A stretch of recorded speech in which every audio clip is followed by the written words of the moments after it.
Hey everyone, welcome to today's Explainer. If you're an eighth grader looking to unlock one of the absolute most powerful secrets of great storytelling, and honestly, of real life too, you are in the exact right place. Today, we're focusing on bridging the gap from conflict to resolution. We all know how incredibly exciting the beginning of a story can be, right? And we definitely all know that messy middle where the heavy conflict happens. But how do we actually get out of that mess? How do we find the resolution? Well, that is our mission today. Now, to really ground our thinking, listen to this profound truth. The end of a matter is better than its beginning. That's from Ecclesiastes chapter 7, verse 8. Beginnings are flashy, and yeah, they hook us in for sure. But the ending is what gives everything that came before it its actual shape and meaning. It's the ending that truly leaves a lasting impact on us, both as readers and just as people. Here is our roadmap for today's explainer. First up, the end matters most. Then, finding the resolution, followed by examples from great books. We'll wrap things up with a quick test your knowledge, and finally, education and biblical morality. Okay, section 1, the end matters most. Let's talk about why we actually care about how things finish. So, what exactly is a resolution anyway?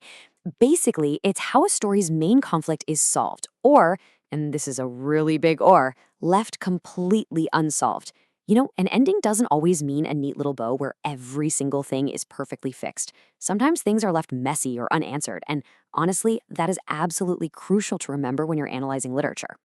But why does this actually matter to you? Well, the resolution ties the whole story together and reveals the final outcomes for our characters, but it goes way beyond just the pages of a book. Understanding how events and character choices shape endings teaches us real-life problem-solving and perseverance. Think about it. When you see how a character navigates a massive conflict and finally reaches a resolution, you are literally training your own brain on how to handle the inevitable challenges you're going to face in your own life. Moving right along to section 2, finding the resolution, how to hunt down the ending. So put on your detective hats, because here are 4 clear steps to finding a resolution in absolutely any text. Step 1, identify the main conflict. Ask yourself, what is the big problem the protagonist is facing? Step 2, look for the addressing scene.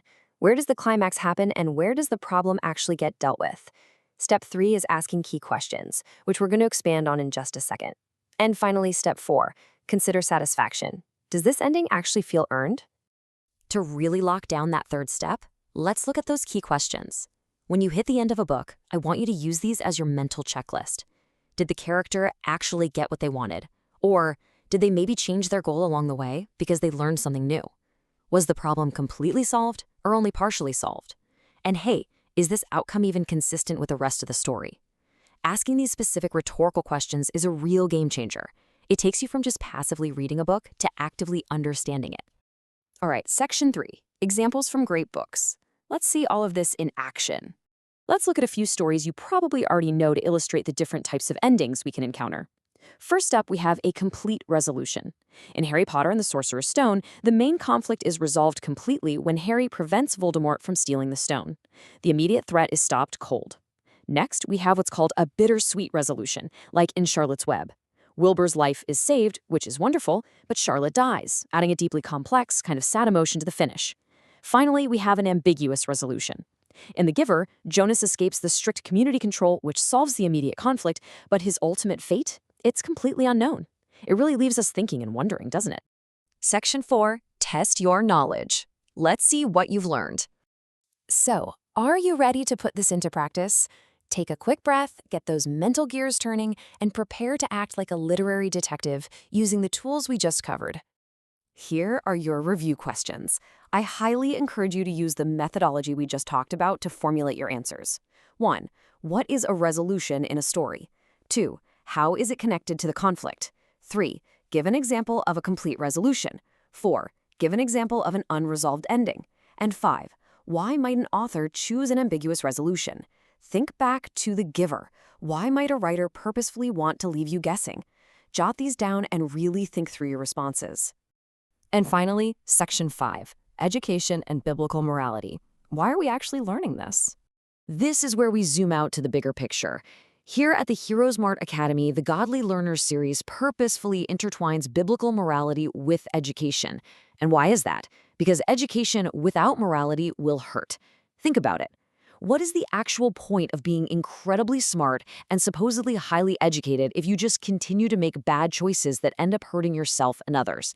Being able to identify a resolution in a story is a fantastic academic skill for sure, but using that knowledge to build a moral grounding in your own life, that is what makes your education truly valuable. Romans chapter 8, verses 6 through 7 promises peace of mind to everyone who keeps his or her mind spiritual. You know, true peace doesn't just come from solving a complex math equation or writing the perfect book report. It comes from this deep spiritual focus. And this is a very real, lived experience for people who engage with this content. When you align your sharp, educated mind with spiritual truth, you're going to find incredible peace. Which brings us right back around to where we started today. If the end of a matter is truly better than its beginning, how will you apply moral problem solving to write a peaceful resolution for your own life story? The choices you're making today are quite literally writing the ending of tomorrow. Thank you so much for joining me on this explainer. Keep reading, keep seeking that peaceful resolution, and I'll see you next time.